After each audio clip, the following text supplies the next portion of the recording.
Welcome to AEC Stories. This is former SM-3 Dempsey of the USS Mount Hood. And today's podcast, I've got a special guest, Derek Grover, who has been on before where we talked about the Mount Hood. But this time we're going to talk about his really exciting adventures on the cruiser, the Josephus Daniels. And this is for his crew, and it's for my crew to listen to what it was like on a different kind of ship. I mean, this kind of ship would hunt submarines. It would do all kinds of wild things. And we also go into what was going on during the Gulf of Sidra incident. So stay tuned and enjoy. Same hull number, CG-27. So they basically converted it from like a destroyer into a cruiser, right? They converted, well, they changed they changed the armament classification. Okay. The classification. DLG was a destroyer leader. DLG standard for destroyer leader.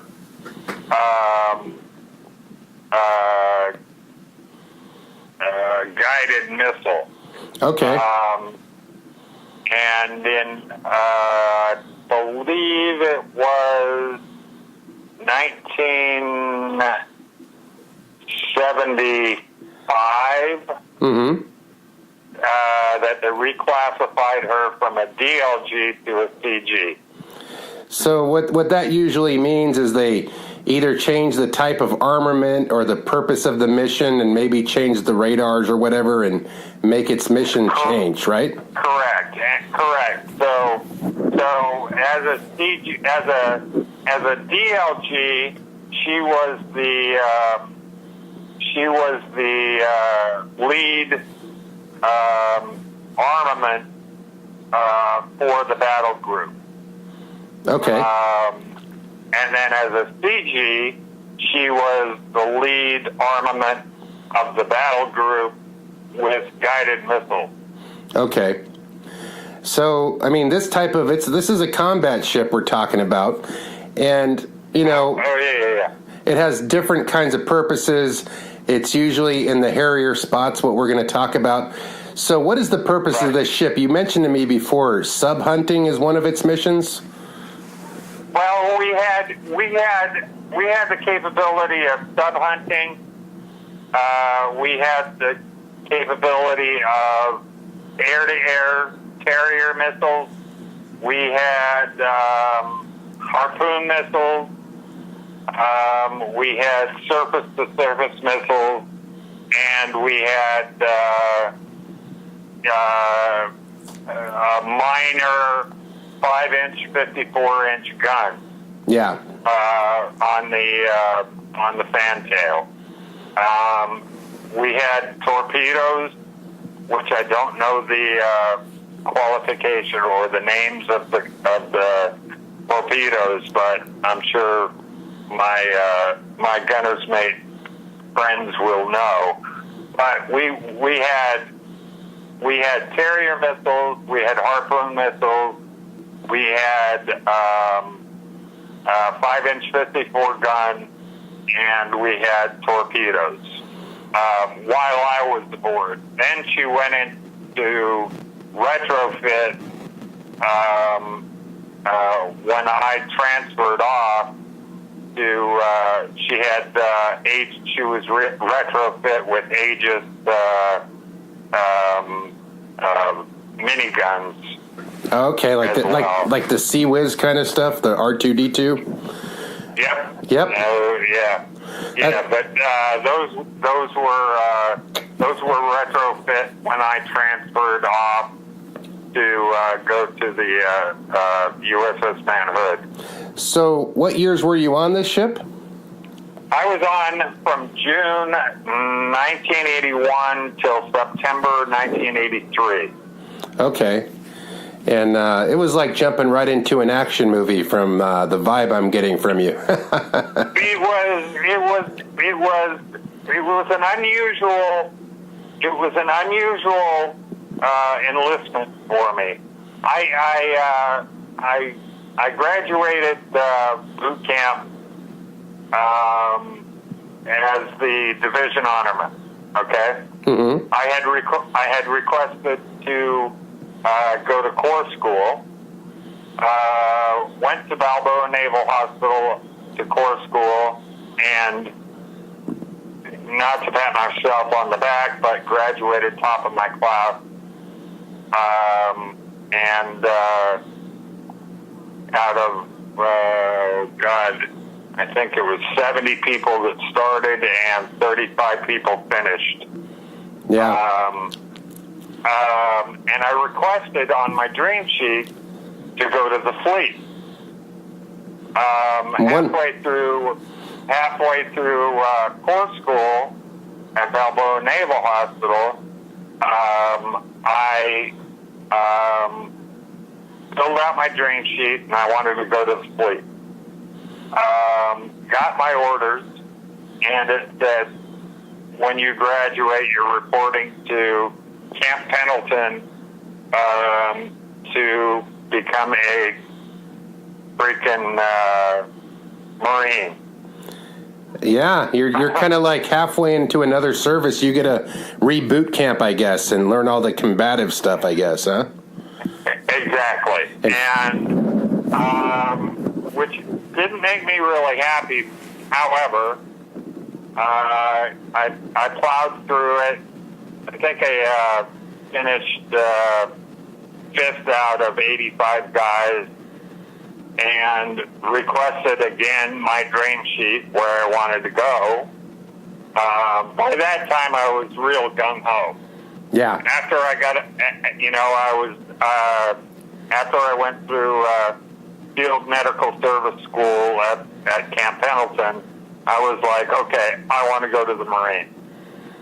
Yeah. I got transferred to a Naval Reserve Hospital and put in a pediatric unit. You're ready for action, and they're going to put you on the bench, huh? I get it. Yep. Yeah. So, a couple of weeks into my sorry, hold on. You there? I'm here. Go ahead. A couple of weeks into my my duty in the pediatric unit, giving rectal temperatures to little kids, I had a little boy, adorable little boy, that I had to give a rectal temperature to. And I inserted the thermometer in his rectum, and he pissed in my face. Yeah, welcome to parenthood. But that was your day job. Exactly. So I went to the CO, and who was a great guy. And I said, sir, I have just gone through all of this combat training, and you've got me giving rectal temperatures to little kids in the pediatric unit. I said, I understand somebody has to do it, but I said, with all the training that I have, can you please, may I please request a transfer? And he said, Petty Officer Grover, I'll see what I can do. A couple of weeks go by, and it was a Thursday afternoon, and he said, pack your sea bag. You're going to a ship in Norfolk, Virginia. You have to be on a cod, tonight. Wow. And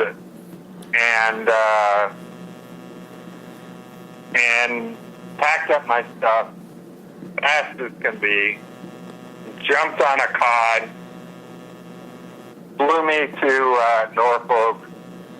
I walk on this ship Friday morning, and they told me the executive officer welcomes me aboard, and he said, "We have some problems. We're in the process of rebuilding and refitting the ship. Sick bay is completely torn apart, and we leave Monday morning for a Mediterranean cruise." Oh, fun. This is Their Good. sick bay was completely torn apart. They had no tile on the floor. It was steel deck, and I walked on board, put my sea bag in my rack, and walked in to the chief's mess, and the chief, Farrell, I love him to death, Chief Tom Farrell, he says, "Doc," he goes, "have you seen his sick bay yet?" And I said, "Yeah, there's no tile on the floor, and everything's torn apart." And he says, "Can you get it ready for deployment on Monday?" And this was a Friday afternoon. Wow. So I walk in there and I went, thankfully I had a little bit of mechanical and construction background, and laid down all the tile, cleaned sick bay completely, and Monday morning we deployed for our first of many Mediterranean cruises. I have a quick question. Yeah. I have a quick picture painting thing that helps with your story. Basically, because I became EMT certified towards the end of my enlistment because I was stuck in med-hold, and I didn't know what I was going to do as a civilian, but I had an aptitude for medicine like you. But that was junior grade. But I understand that being a regular corpsman, most of them are probably going to request shore duty, number one, because that's the good life. Number two, and there's all those hospitals they can serve at, and there's a need for them. But also, you wanting the fleet, wanting the action, that's commendable. But after going to that Marine field training, that's like going from being in-hospital nurse to being an action-packed rescue paramedic, a guy that would fly in the chopper and jump out and get busy. And then you get put in the little kids pediatric thing, and you're charged up to be Charlie Rescue. So I can understand why you did this. It makes a lot of sense. Well, exactly. And we had 440 men aboard. Myself as the junior corpsman, and a senior or a chief who was a very intelligent man. However, he was studying his ass off to go to submarine duty. Oh, wow. So Tom spent all of his time in the chief's mess studying for his board to go to sub duty. So I never saw him. Wow. He told me what I needed to do, how I needed to do it, and if I needed any help, come find him in the chief's mess. Wow. The privilege of being a chief. You know, I mean, I had a guy on here that said when he became a chief, he's like, "Oh, it's the good life," and I'm like, "Really, the good life?" But it is apparently. Well, I mean, in this case, I understand why he was doing it, because he wanted to go. He wanted to go sub, and he was already an independent duty corpsman, and he was trying to make his board to go through sub school, which he ultimately ended up doing halfway through the first cruise, the first med cruise. So we leave on Monday morning. Everything's hunky-dory. Chief would come down and say, okay, here's what you need to do. Handle all the immunization. Go through this, go through that. You need to inventory all the meds and all of the first aid kits throughout the ship, and et cetera, et cetera, et cetera.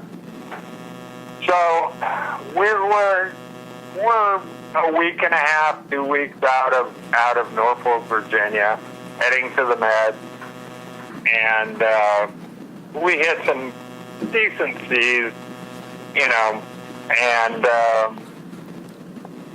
I'm trying my damnedest, because you're the new kid on the block, and you're trying to be friendly to everybody. You're going down into the holds, doing all the sound and heat and sound, heat,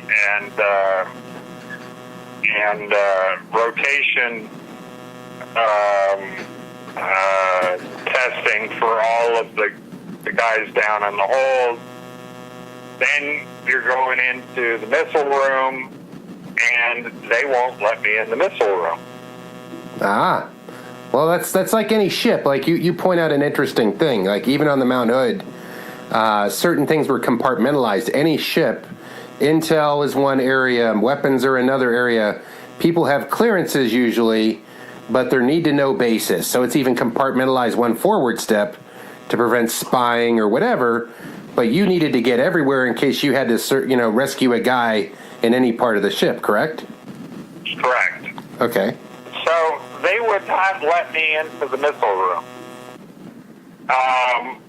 So I was like, okay.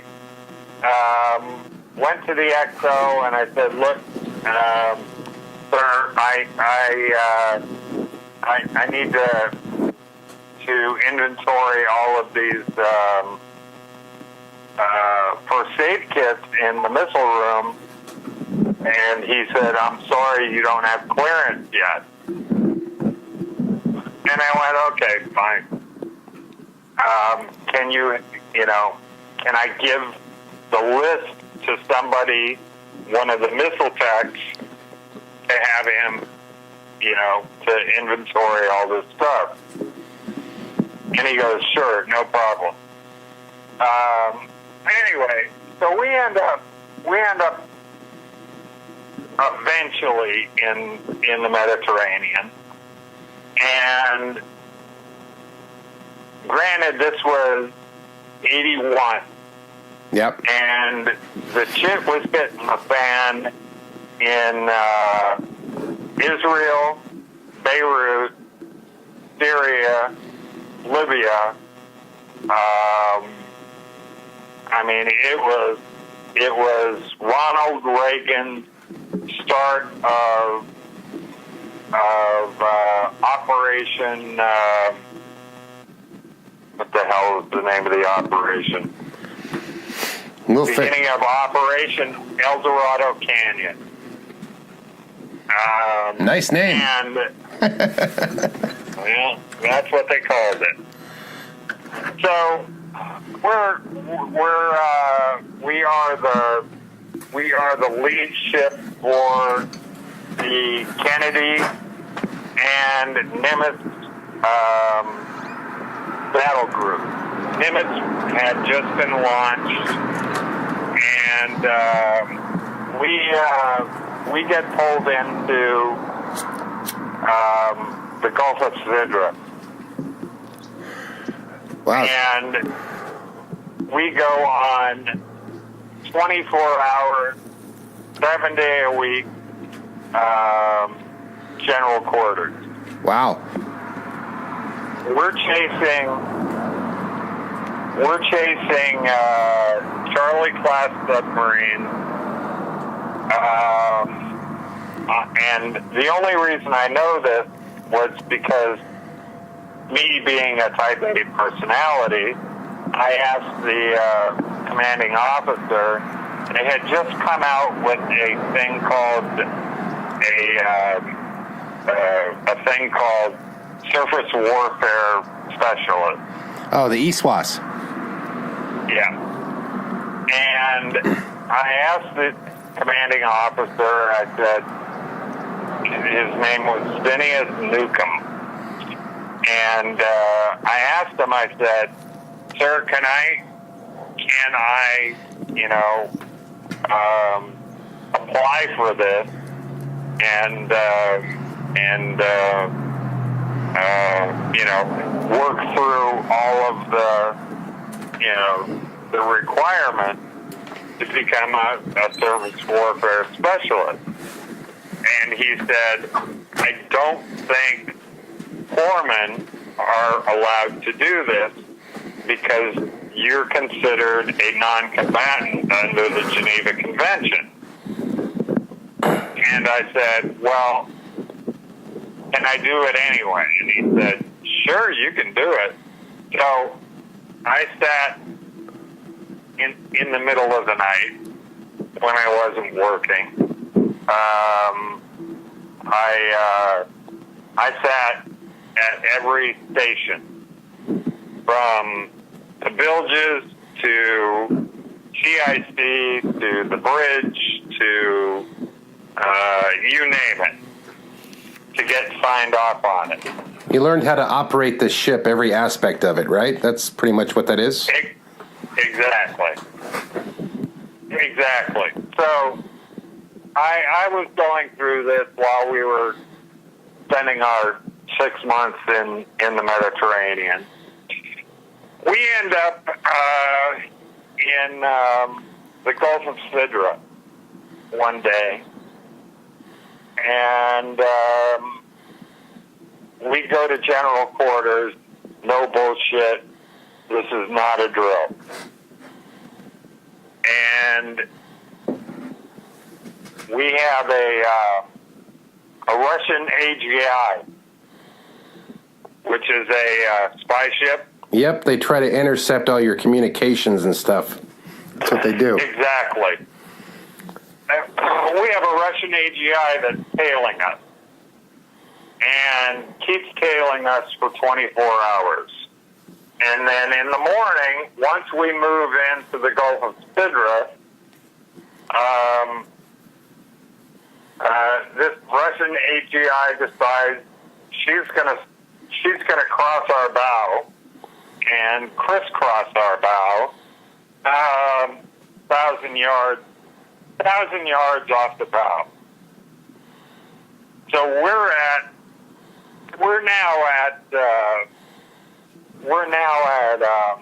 general quarters because we have GIC and sonar is tracking 2 Charlie-class submarines that are following us.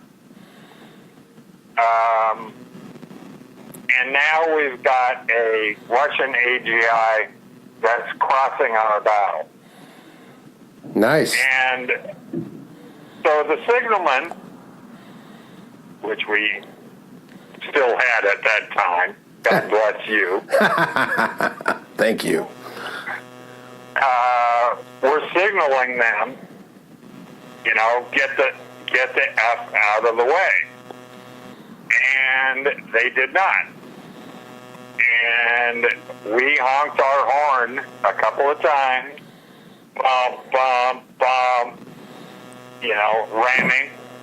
Yep.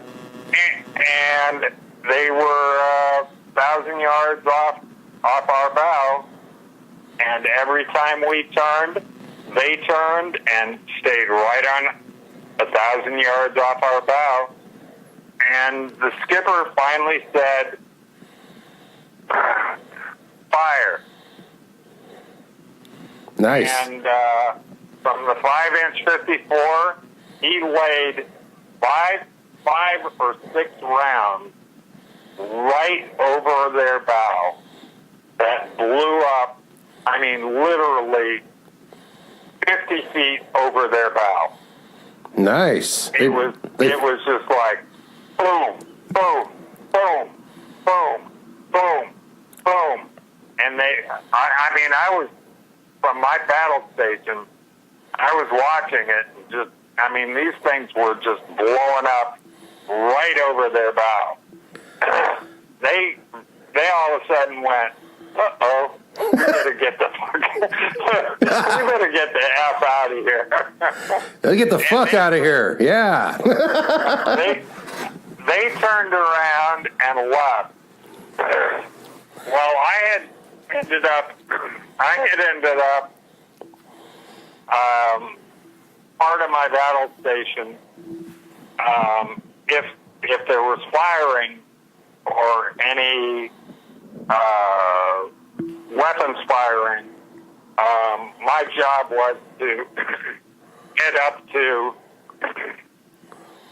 pardon me, my job was, my battle station was supposed to move up into CIC.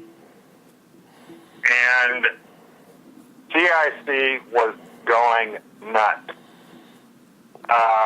And then all of a sudden, I kept hearing over the radios in CIC, splash one,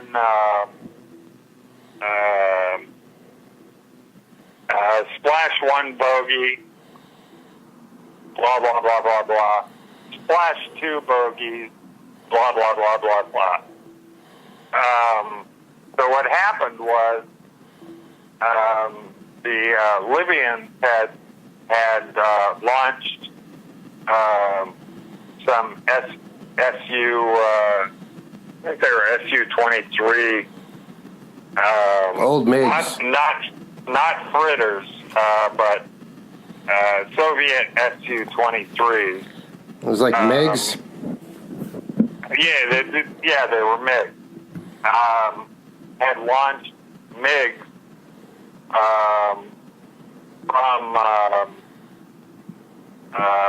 from what's the name of the city? Sirte. From their air base in Sirte, Libya, and decided they were gonna get into a battle with the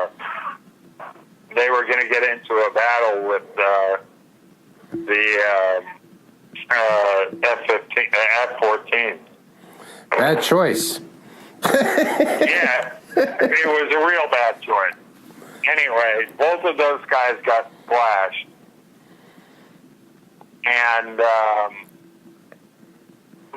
so everything starts calming down over the course of the next few hours. And we pull out of the Gulf of Sidra, and everybody's like, what the F is going on? Because nobody else on the ship knew except for the guys in CIC and the bridge. Yeah, you had the intel. They didn't. They were compartmentalized, as we talk about. Exactly. So all the guys down in engineering, they didn't know what the hell was going on. Nope. All they heard were 6 rounds from the freaking 5-inch 54. You know what I mean? That's and they didn't even. They had no idea that these F-14s had just taken out these MiGs out of the sky. So we all kind of hang out, take off, and everything calms down, blah, blah, blah, blah, blah. The Nimitz carrier group turns around. The Kennedy battle group turns around, and we head back out into the Mediterranean, right? Yep. So everything's hunky-dory for, I don't know, a week.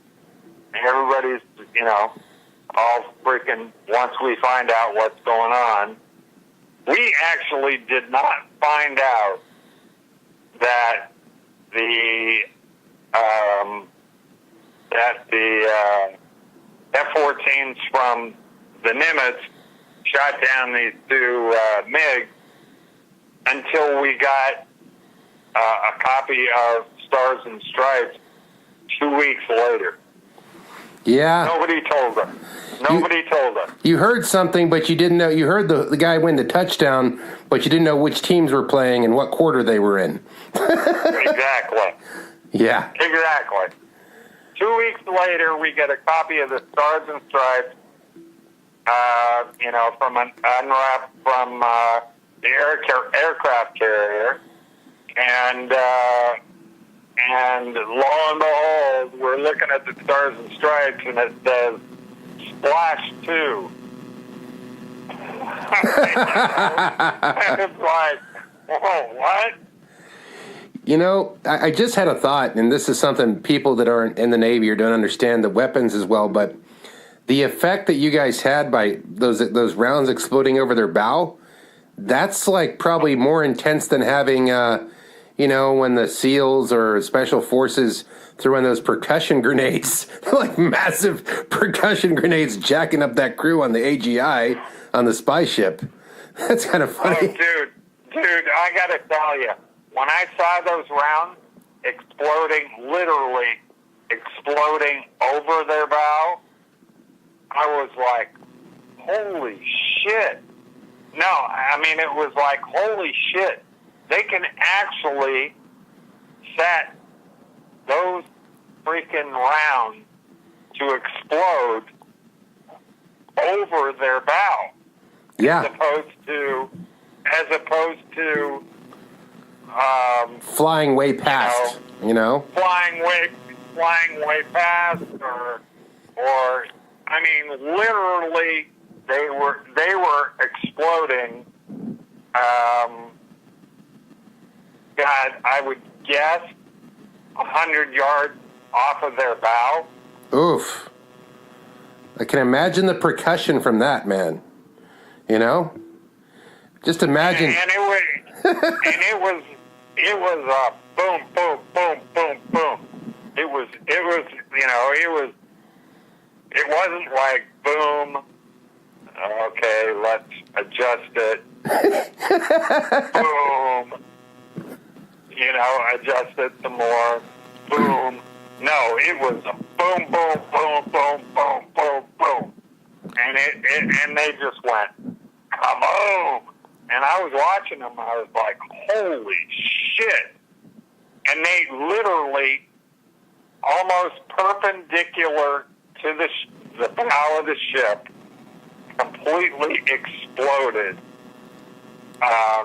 And all they had to do was bring that gun to port just a bit, and that AGI would have been toast. Well, it was, the situation is this: you're tracking these subs, so you get to stay at the speed of the subs. But in any other condition, if you just wanted to annoy the AGI, your ship could have just outran the hell out of it with the horsepower that ship has. But because the AGI is like a fishing trawler kind of boat, usually. That's exactly what it was. It was a fishing trawler with electronics stuck in it. Yeah, antennas everywhere. A fishing trawler with 100 telephone poles. Right. Right. Yeah, I'm familiar. I've seen many of those. But you guys hunt the subs. It's basically just to keep tabs on everything. Is that what the purpose of those missions usually are, or to make sure they're not going into areas? Or well, when I was in CIC, all the sonar techs were telling me that these were all diesel boats, so slow. It was like they could hear them coming from like 500 miles away.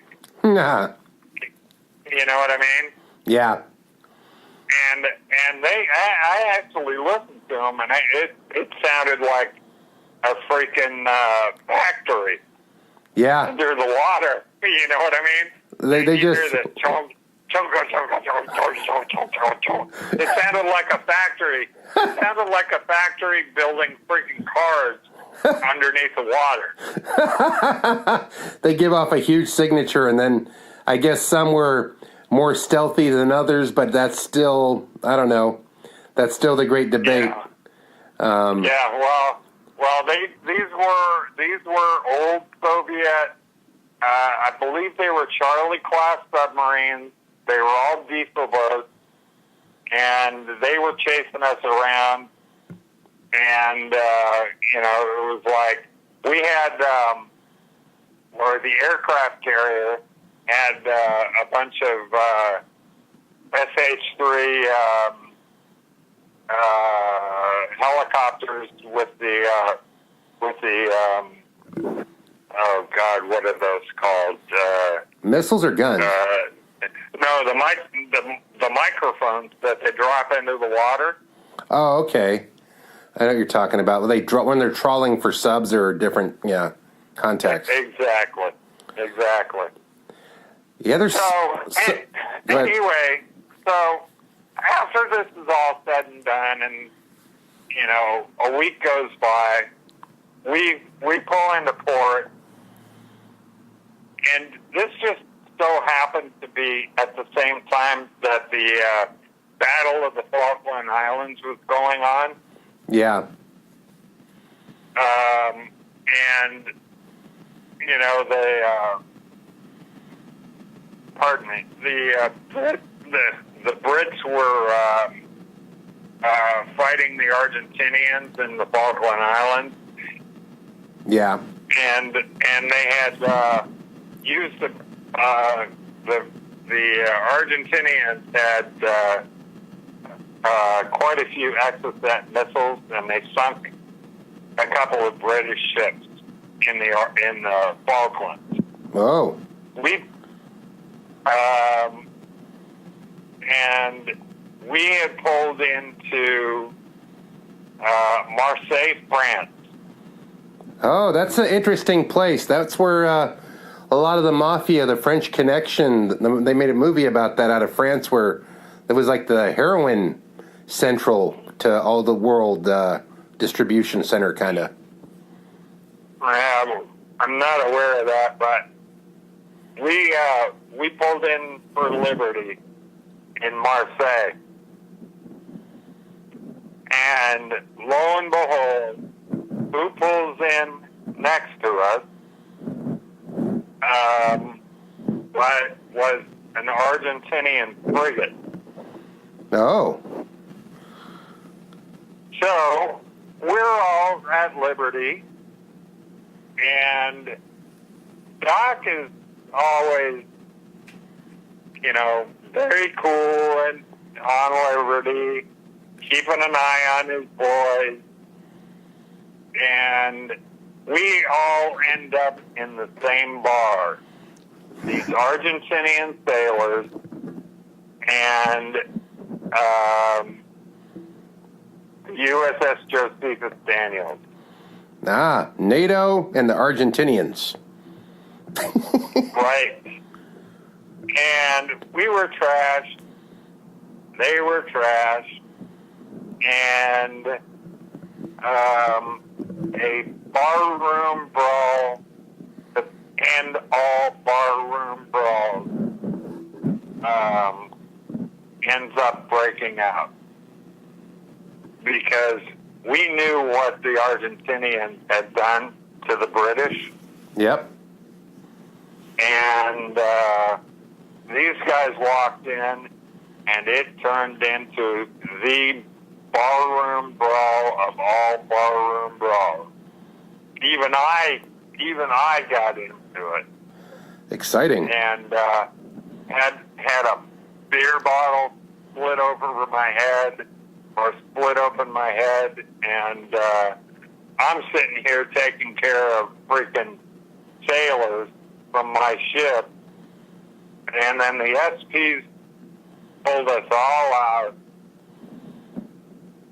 Not a lot of fun, and it was the only time I got into trouble that didn't make it onto my record. Let's put it that way. Well, considering the climate, it was the Cold War, And then there's another war, and they don't want us to take international incidents into our own hands. But sometimes it's inevitable. I mean, I was in Korea when there was some Russian sailors there, and we were Cold War. And I got very close to getting in a fight with this guy. I was just smiling at him. He just kept getting more pissed off. I'm like, whenever you come over here, but, it was, I'm breaking in on your story, but just to add a little insight of just a little what these things do. So Yeah. we're in Pusan, and I have this SM-1 who's a real salty, mouthy kind of sailor, but he's about $135. He's not going to be kicking any ass, right? And the Russian guy goes, you American boy, keeps going, you American boy, because I have a baby face. And Stroud's pretty hammered, and he's like, no, damn it, that's an American man. It was funny.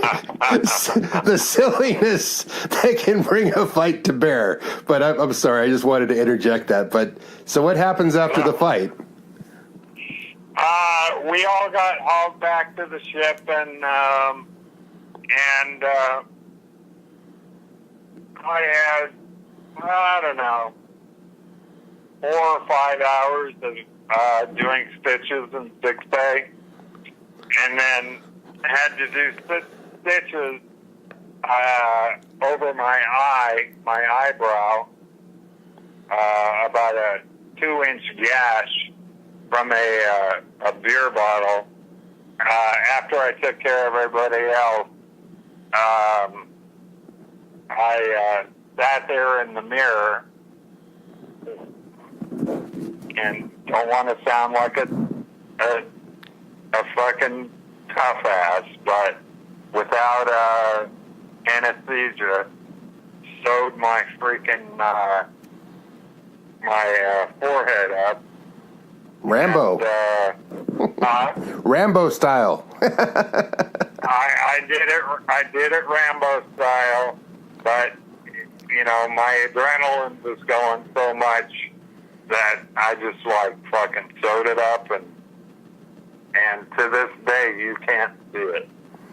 Well, that's a pretty good job. You guys, the suturing, I have a little scar on my forehead, but thank goodness there was a Filipino corpsman E3 who was a doctor from Manila, but he had, he joined the Navy to become a citizen, and I would always go to him because the guy had skills. He went through medical school, and he took good care of me. I was lifting weights up in the ship's weight room on the ship and doing incline bench, or decline, excuse me. It's like you're on the sit-up thing that goes backwards.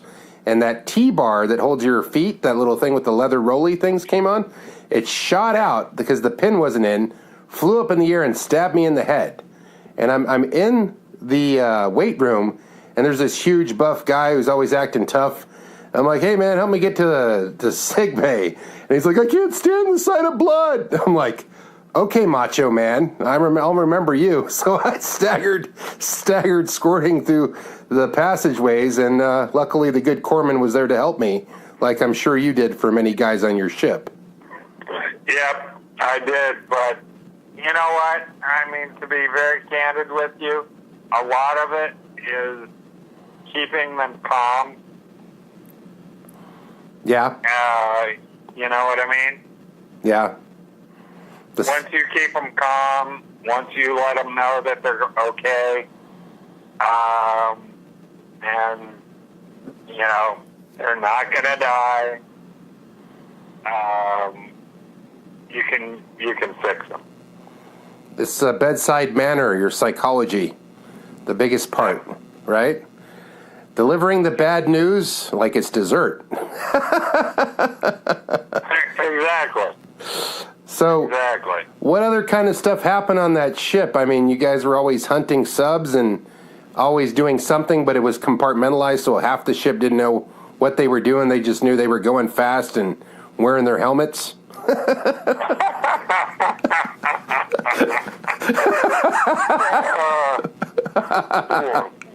What helmets?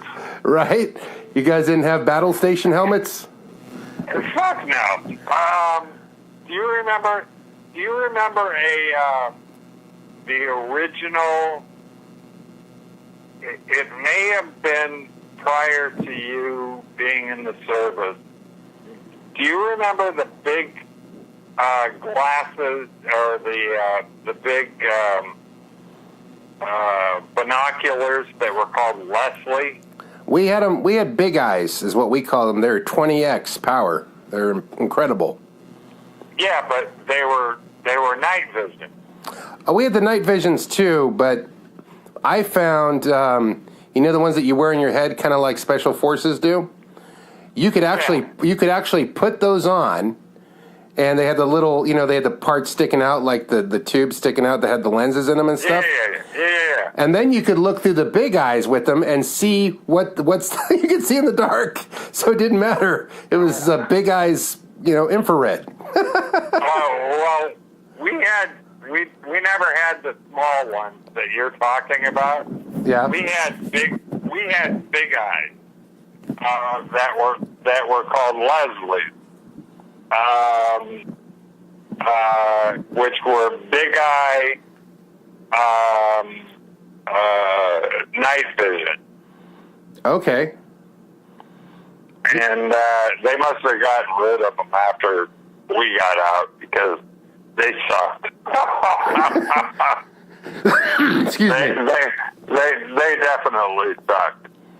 Well, different ships had different gear. Like when I first came on, all we had was a starlight scope, which goes off the luminosity of the stars. But if it's a dark night, you're kind of screwed, and you're looking through this green television screen thing. Maybe that was it. The starlight binoculars. Well, yeah, but it's kind of like a big telescope kind of thing. It's black. No. These were like huge binoculars. Okay. Well, they must have been whatever was cool back then. It's like certain gear. I mean, now they're wearing camos. Come on, but so they can hide out in the foliage of the sea. Right. Jump in the water and hide between the algae lines and maybe a wave, and no one will see you. You're invisible. Right. I had to take that pot shot. But no, some of the equipment, we had the headsets, we had Starlight typically, and we had these like little telescope type thingies that were infrared. When we would hook them up to the side of the flashing light to do Morse code in infrared, we'd put a filter on. Yeah, you had better gear than we did. Well, you had better gear than we did. Well, you had speed, you had the sexy factor, you were in the Corvette, and we were in the big family wood-paneled station wagon, which you eventually came on later, the big, the family Huxtable mobile. Right. I forget the name of it. So, as we're coming out of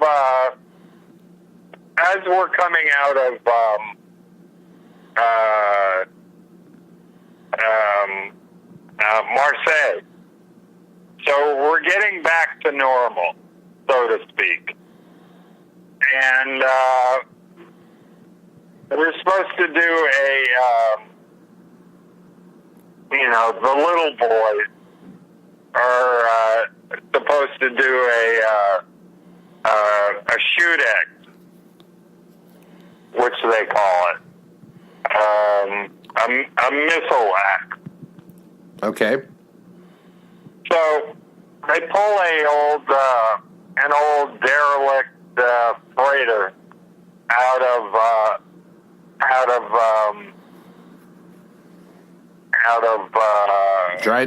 mothball? Marseille. Yeah. Marseille out into the middle of the Mediterranean. We're supposed to do a shoot X. It's a couple of DDGs, a frigate, ourselves, and who the hell else was it? I think it was a sub.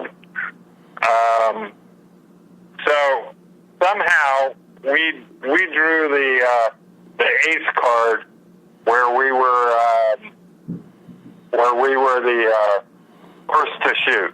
Okay. About a mile-ish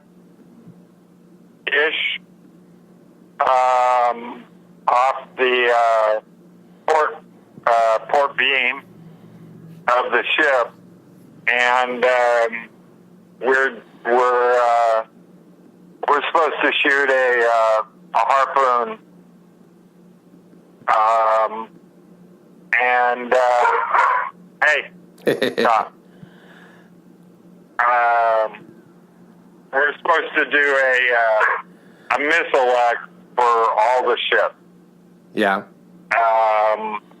So we drew the ace card, and we had the first shot. And we're sitting out. This is fun stuff. Yeah. So everybody's out on deck, and this derelict The freighter? Freighter is a mile off our port beam, and so they call 3, 2, 1 fire, and off goes this freaking harpoon, and unfortunately we hit it perfectly amidships and split the thing in half. So you ruined the birthday party. You killed the piñata so all the other kids didn't get to time it bad. And it sunk faster than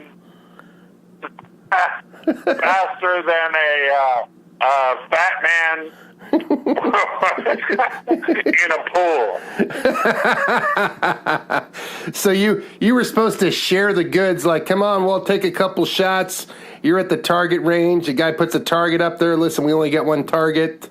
Okay. Yeah. Well, Billy's got a 45. Johnny's got a 22. What are you bringing? Oh, you go first. You got the bazooka. So you blow the target off the range, basically. Exactly. Exactly. That's funny. And everybody was supposed to get a shot at it, and unfortunately, we hit it midship, right above the water line, and split it in half, and it blew to hell. One of our crewmates has a photograph of it. I haven't seen it yet, but one of our crewmates from the Daniels has a photograph of it splitting in half and going bloop, bloop, see ya. And nobody else got a shot at it. It's kind of funny because if you think about it, you say, okay, well, it's underwater. You guys can go test your depth charges on it. There's a little something for everybody. We don't want you to feel like you came to the party and you didn't get a piece of cake. I'm sorry. Mongo ate the whole cake in one bite. Yeah, exactly. Oh, my God. So then not too long after that, we had a port call in Haifa, Israel. How was that? And we were scheduled for Haifa, a port call in Haifa, Israel. We'd been at sea already for 45 days, and they gave us our 45-day beers. Yeah. Did they ever do that to you? They did. Yeah, I don't know if it was Desert Storm or it was on Westpac we were just doing a ton of umrepping. We got to beer day for sure. That's when you exceed over a month and a half, 2 months, something like that, usually. Right. Well, after 45 days, they throw a barbecue on Sunday. We shoot skeet off the fantail and have a barbecue and drink beer. I have a question. Did you guys ever have swim calls? Oh, yeah. See, we never got those on the Mount Hood. I think they might have did it at other times, but later, the whole time I was on that ship for about close to 5 years, like 4.5, because part of that was A-school boot camp, and then last year was in a hospital where I spent myself in rehab in Oak Knoll for my knee. But I mean, I always wanted to do that. I'm a swimmer, so I'm like, yeah, but we never get that. When we were in the Persian Gulf, we were at war. But even in the Persian Gulf, I don't know if you ever saw these, but have you ever seen a sea snake before? Yep. Yeah, that place, the Persian Gulf, has these huge, like, anaconda-sized snakes swimming around in the water. And you're like, I don't know. There's no such thing as a sea snake because you never talk about it in biology. It's because they don't attack people off the coast in California or over, the East Coast. It's not really in our language, but, we're like, we don't put that as a normal character to have, right? Probably no more than we discuss those fish that are, 2,000 leagues under the sea with the headlamp. Well, we're still talking about my first med cruise. Yeah. Our second med IO cruise, which happened, I think we were in port for a month, and then we went back out on a med IO cruise. And once we hit the IO, we definitely saw that. Speaking of that, and I'll get back to Haifa, Israel, but did you ever sit on the bow and see the phosphorescence that was created by the dolphins that used to chase the bow wake? I saw that, but I also saw another thing. I think it was in the IO was behind the ship, the phosphorescence from the algae or something just getting bust up by the ship, and it would just glow. It was beautiful, man. It was cool. Yeah.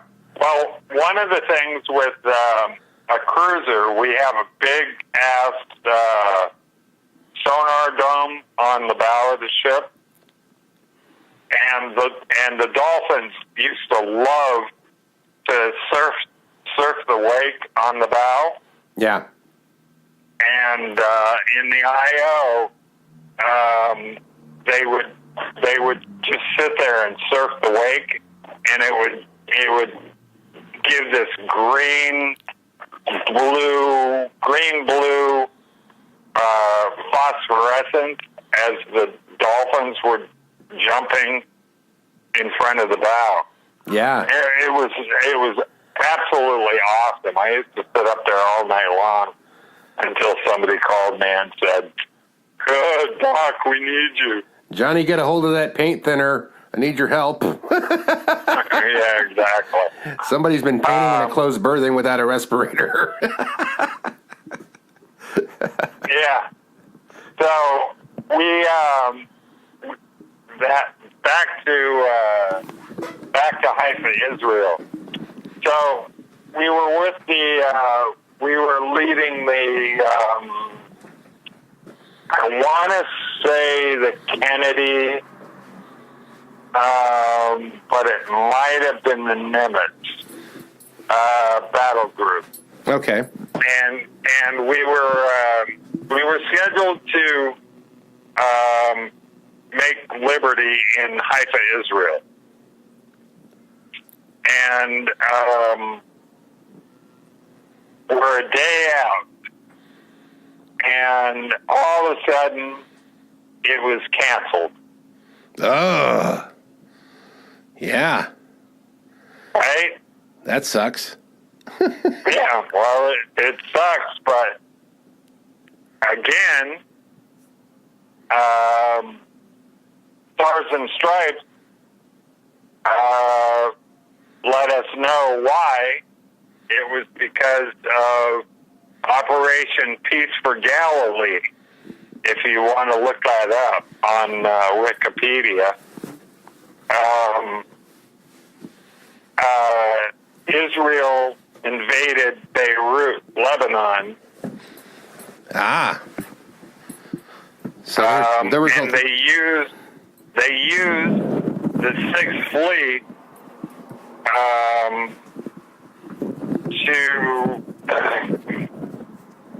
to make everybody believe that the United States Navy was behind them in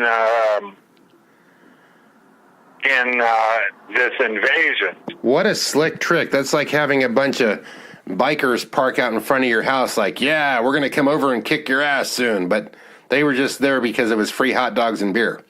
Yeah, exactly. And we never, and they canceled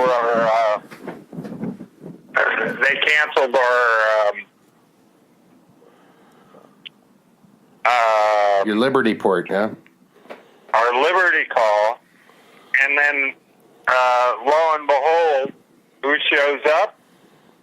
The USS Battleship New Jersey. Oh, nice one. And the Battleship New Jersey started blowing the living shit out of the foothills where the Druze militia was, and Hamas. It was the most amazing thing I've ever seen in my life. I've seen those guns fired. We unwrapped them. They were blowing off some guns in the Gulf. It was amazing. Amazing. Yep. Those 16-inch guns, monsters. Yeah, they're fucking amazing. Yeah. I have a guy tomorrow I'm going to podcast with who was on a battleship, so it'll be interesting to hear. I forget which one, but it'll be interesting to hear his side of it. What it's like on there. But your ship, to me, I might have liked that kind of ship better than a big battleship. Well, dude, this is only one. This is only the story of one med cruise. Yeah. Then we headed home and came back and did a med IO. That was just absolutely sick. Yeah. That was like the sequel to the movie with twice as many bad guys. Yeah. Well, it wasn't quite as bad because we didn't deal with the Gulf of Sidra, but we were definitely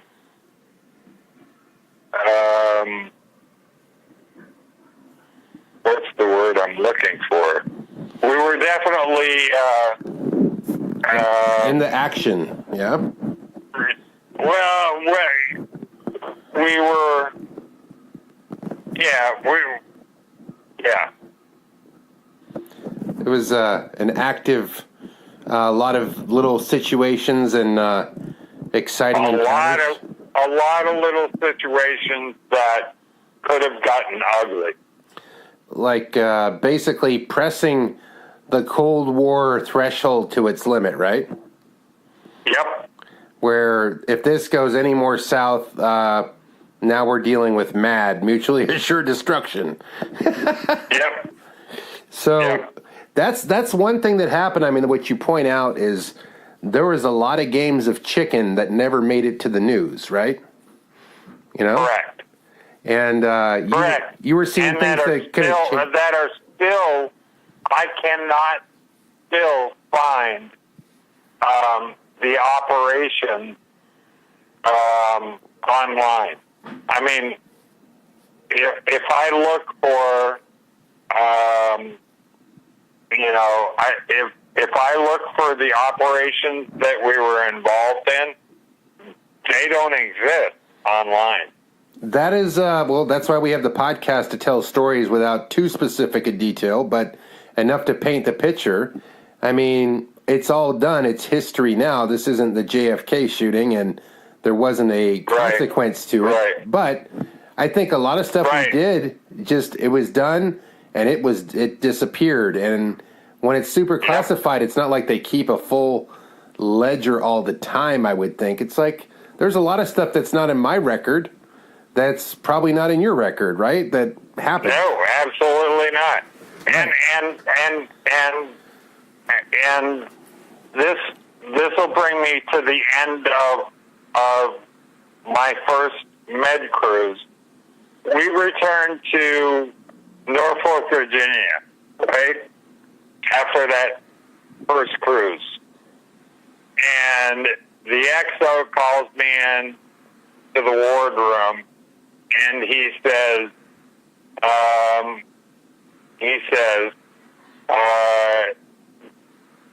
there are a couple of guys from NIS that want to talk to you in the conference room.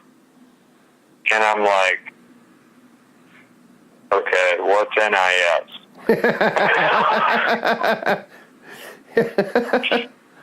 Is this another type of corpsman I don't know about? I'm like, what's NIS? He says to me, he goes, there's guys that want to talk to you. So I go into the wardroom, which is a big conference room, well, for a ship. And there's these three guys, and they started grilling me.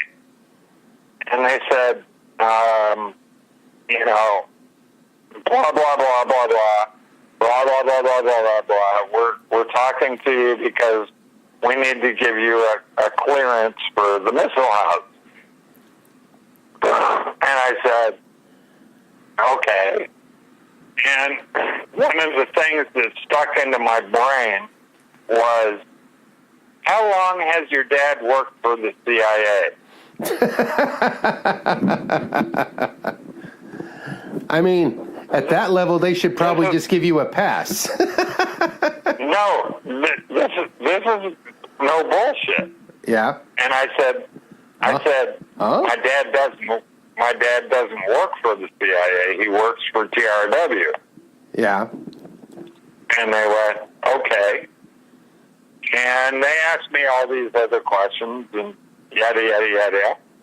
And how long has your sister been a police officer? And I don't know. Forever. Yeah. So next time I talked to my dad, I said, Dad,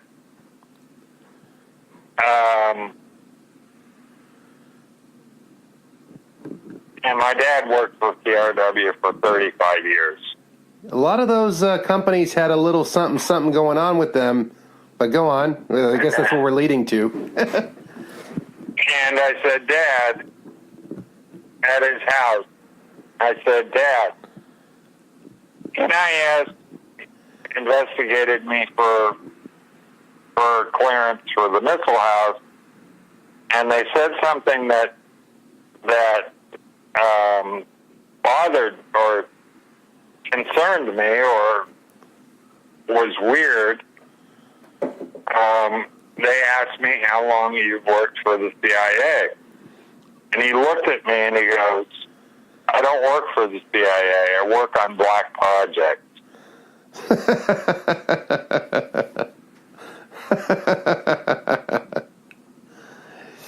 Yeah, you know. And I went, go ahead. And he opened up a envelope full of photographs, and he says, here's what I do. And he showed me all these keyhole photographs. Wow. From the keyhole satellites. Wow. And he said, that's what I do. Wow. You know, my ops boss found out his dad was a CIA guy just like you did.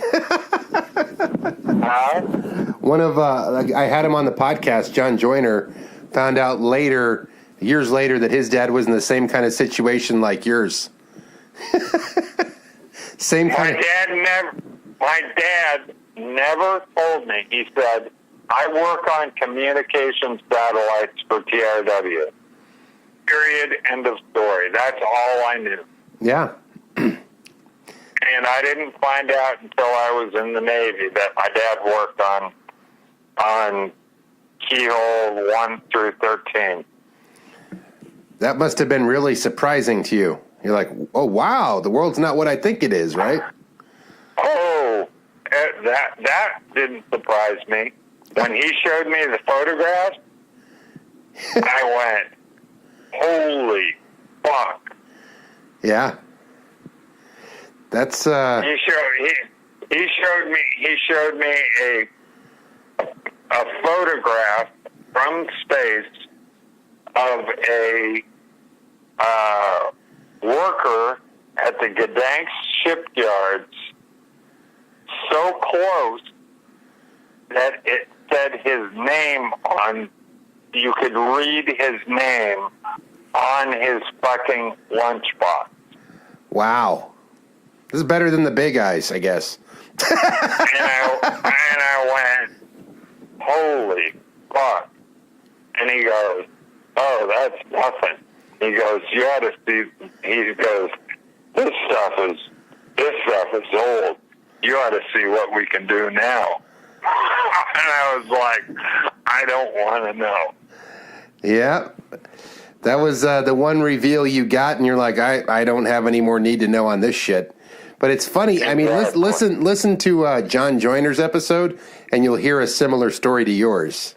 It's funny. I didn't know this. It's just funny where you go in the service, you get a clearance, and it brings up something, and that's when everybody figures out who Dad is. You know what I mean? Yeah, exactly. And, I thought my dad was always straight up with me. Nope. Well, I mean, that was his job. He was like, you don't have the need to know, son. You know what I mean? Nope. And that's probably what helped with your clearance, because by you not knowing showed that your dad kept his mouth shut. Yeah. But they told on your dad to you. Yeah, and believe it or not, the next Med-IO cruise on the Josephus Daniels, I had full access to the missile house. Yep. Wouldn't be surprising. But that ship, I mean, was it more intimate than the Mount Hood? You get to know the people better, or was that the main? Yeah. Right. We were the guys on the Mount Hood were, because we had a smaller crew and it was a smaller ship. Yeah.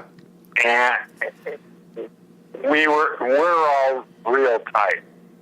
Yeah. We've always been really tight.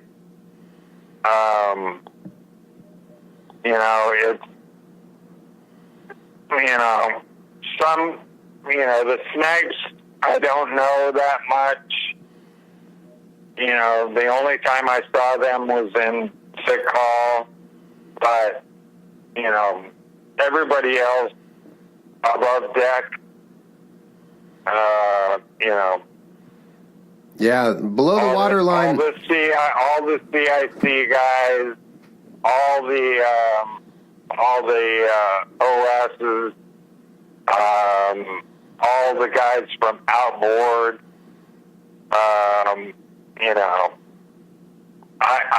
I know them real well, but that's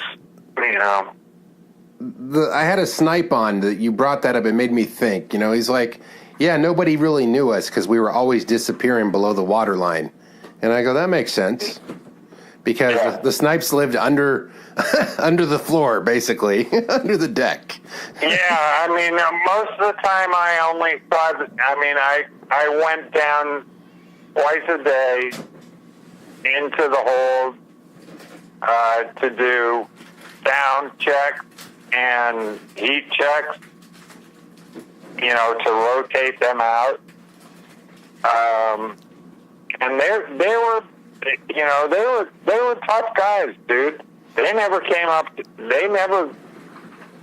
very rarely came up for sick call. No, they were pretty. Snipe guys are pretty hardcore, man. They're like, who else is going to keep making this ship keep running or keep your water coming? I ain't got time to play. You know? Yeah. No, most of the snipes were fucking, they were tough ass motherfuckers. Yeah. The biggest babies were the frickin' admin people. Yeah, the less that you engaged in like manual labor and all that kind of harder, work, the more likely you would probably become that person, like society is becoming today. Less manual labor, more babies. Yeah. No, it's true. Right? It's true. And we're seeing that. Yeah. Digital world is becoming softies. Hire someone else to mow your lawn. Hire someone else to do your roof. When your age, your era, you guys did it at home with your dad, right? Yeah, and even with the bosun's mates and whatnot, the only time I ever saw them were if they got hurt. Yeah. And then, it's like that helicopter crash. Oh, yeah. Helicopter. We didn't even talk about that, huh? No, the helicopter crash, it was like none of the firemen, none of the freaking, there was 6 or 7 of us on deck, because it's a small helo deck. Yeah, tiny little flight deck. Yeah, none of those guys came down to sick bay. Yeah. The only fireman that came down to sick bay was because he got AFFF in his eye, and he wanted me to flush out his eye. Wow. So you're talking aqueous film forming fluid. For those that are not in the know, we're talking about firefighting. Firefighting. Pardon? Pardon me? I was saying aqueous film forming fluid, AFFF. For those who don't know what it is, you're talking about something that we use in firefighting instead of just pure water. Instead of pure water, different types of fires out at sea require different types of either chemicals or type of firefighting agents as opposed to regular just water. Because water might spread it if it's a fuel. It can float on top. It has to be special, right? So, yeah. Right. Learned a lot about that stuff. Yeah, and then, because of the way the helicopter crashed on the ship, it breached their fuel tank. So, it was splashing AFFF, or not AFFF, JP5. Yeah, the airplane fuel or helicopter fuel. Yeah, exactly. It was splashing JP5 all over the place. So, those of us who didn't have goggles on, get blinded. We ended up getting, JP5 in our eyes. That's pretty gnarly. So what happened? This helicopter, what kind of helicopter was it in it? And it crashed into your nets or something on your flight deck, if I see the photo right? Yeah, well, the Josephus Daniels had a very small helicopter deck. Yeah. that could only, and a very small helicopter hangar that could only handle a SH-2, which is a smaller one rotor chopper, right? I'm smoking. Hold on. It's okay. Yeah. Very, very, very small. Now I'm getting a beer.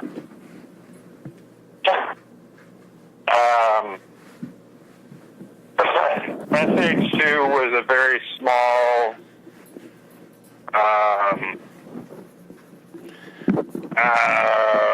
what was personnel carrier. Personnel and mail carrier. Well, not even mail. No, we wouldn't get our mail on an SH-2. Okay. We would get the captain coming over from the aircraft carrier. We would get a couple of dignitaries coming over, like the Secretary of the Navy. Blah blah blah blah blah. So we didn't even keep a SH-2 on board. It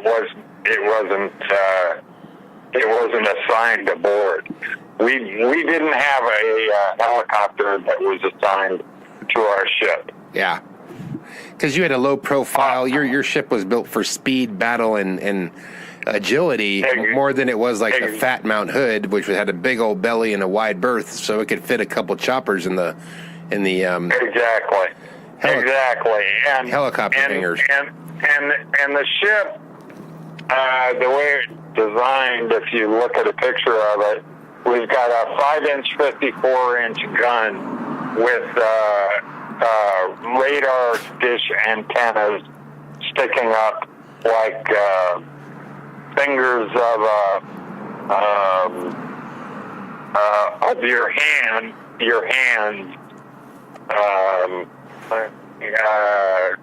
sticking up from the top of it, and that's on the fantail. And then we had just forward of that, we had a small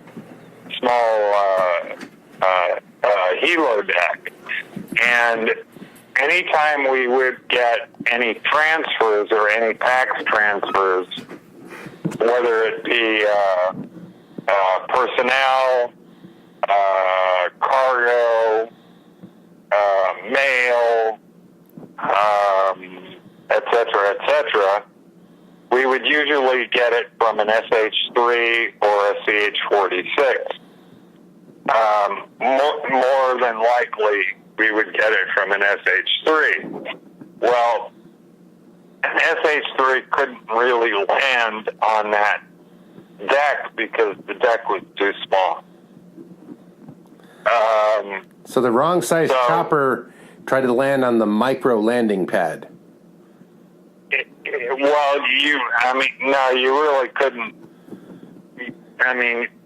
really couldn't. You can't land an SH-46 on that ship. Yeah. You could very carefully land an SH-3, and then SH-2 you could just drop in, and it was no problem. Well, we were getting a PAX transfer from an SH-3 from the USS John F. Kennedy on a I don't remember what day of the week it was. Anyway, they were doing a PAX transfer, mail, personnel, and cargo onto our deck.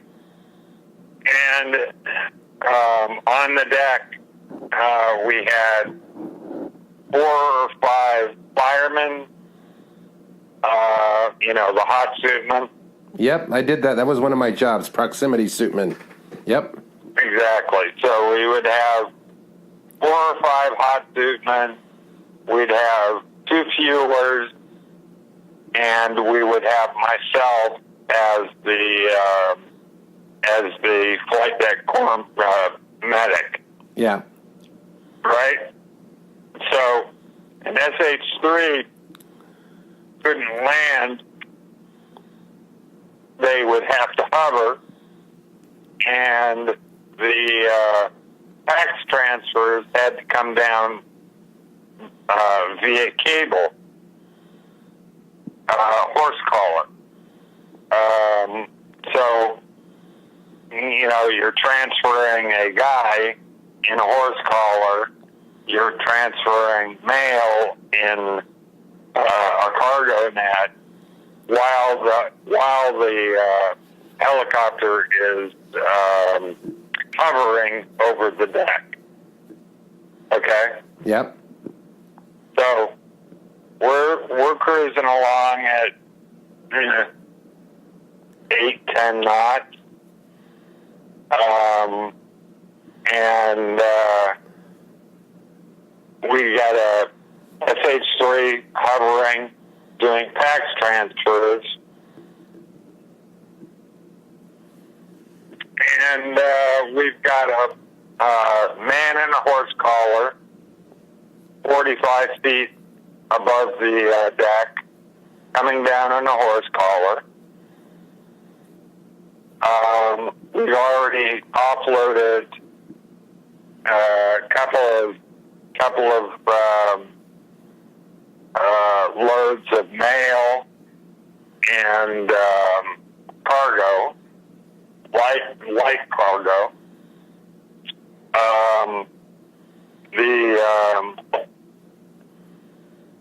The SH-3 loses an engine. Wow. As he's hovering, he falls back aft, and he starts to drop down, and on the antenna array on the 5-inch 54 that's on the fantail, punches through the bottom of the hull of the SH-3. Oh, goodness, it got speared. Yeah. He got speared. He tries to pull off. His other engine fails. Right? Yep. He rolls forward. His blades hit the edge of the flight deck and start shredding and shooting shards of carbon fiber towards those of us on the flight deck. And non-skid. Exactly. How fun is that? Sparks ablaze. Yeah. Yeah. So he gets skewered on the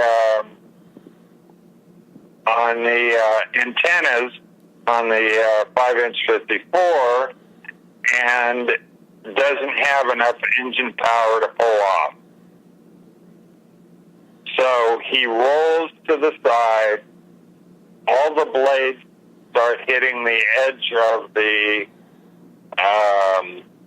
flight deck and start shooting all over the place. One of them goes into my my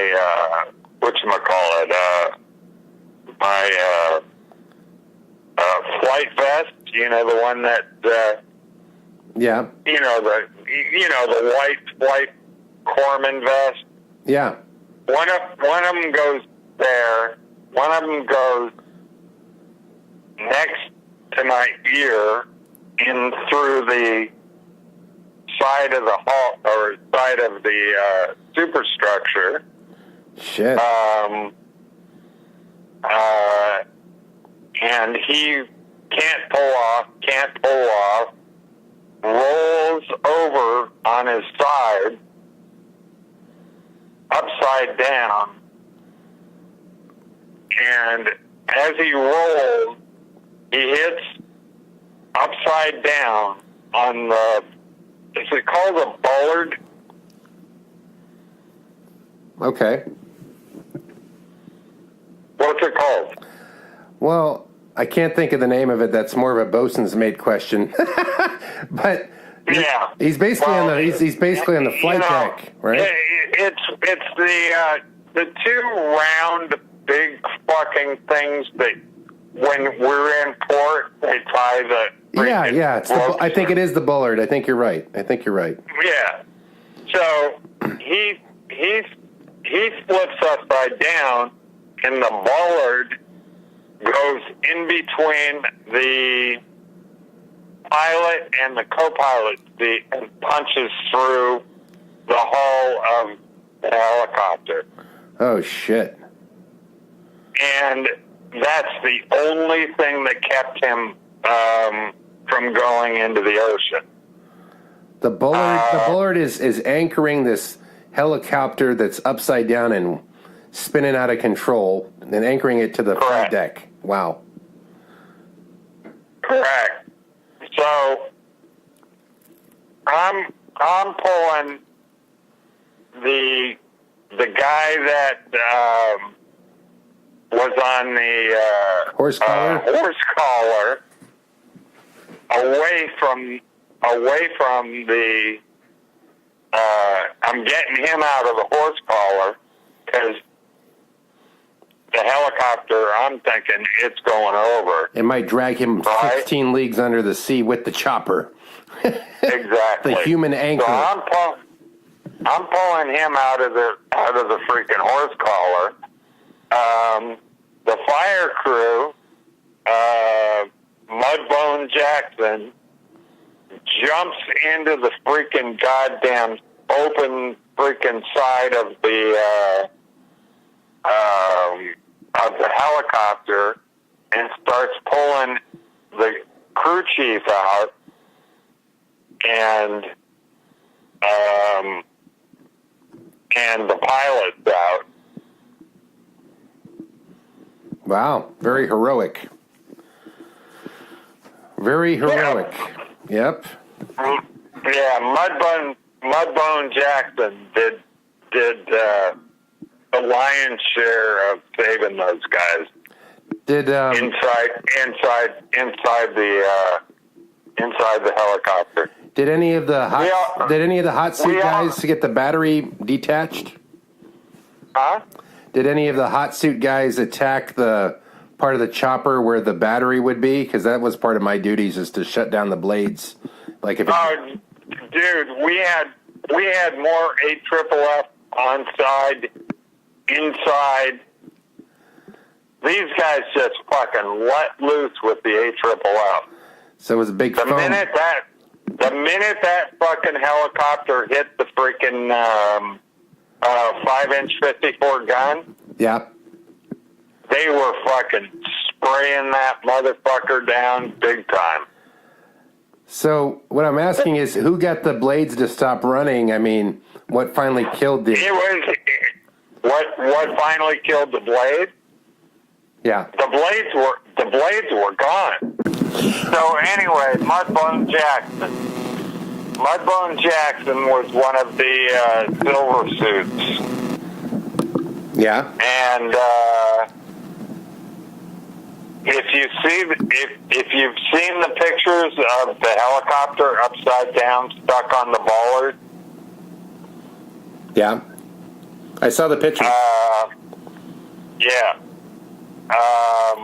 he dove into that helicopter to pull out the crew chief and help get the two pilots out. I was outside pulling them down to sick bay. Wow. So you guys get to use all your skills and do what that job was designed to do. Yeah. That's the thing. A lot of it's hurry up and wait, and you do get trained so much, you guys were able to respond in a very valiant manner. Yeah, well, I mean, yeah, that's on a ship. Yeah. I remember after I left the ship, I went to the Marine Corps. Yeah. So, and that wasn't a lot of fun.